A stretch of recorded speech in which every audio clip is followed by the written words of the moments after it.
Deep in the heart of the misty forest, where the trees stretched tall and the moss blanketed the ground, lived a creature most people only whispered about, Bigfoot.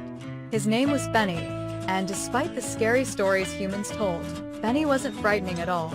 He was big, yes, with shaggy brown fur and giant feet that left huge footprints in the mud. But his heart was even bigger. Benny loved nature. He sang to the birds in the morning, helped deer cross the river by placing stones for them, and even untangled kites and balloons that got caught in the trees. But Benny had one big problem.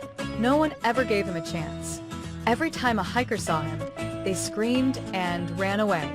"They think I'm a monster," Benny sighed one night, sitting beside a glowing firefly pond. "But I've never hurt anyone." One autumn afternoon, Benny was walking near the edge of the forest when he heard a cry. "Help! Please help!" He followed the voice and found a young boy named Max, who had wandered too far from his campsite. Max had slipped and twisted his ankle. When Benny appeared, Max froze in fear.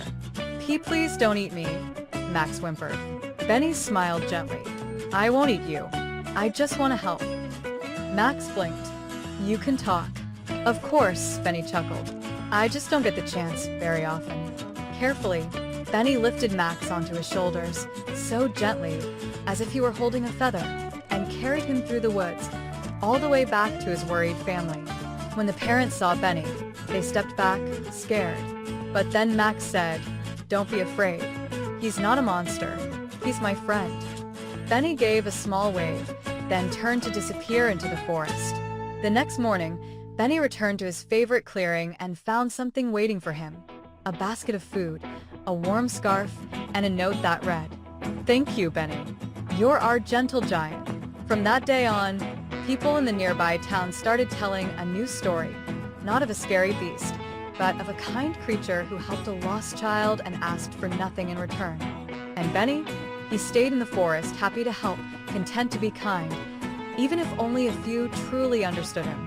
Because sometimes the best kindness is the kind that asks for nothing and still gives everything.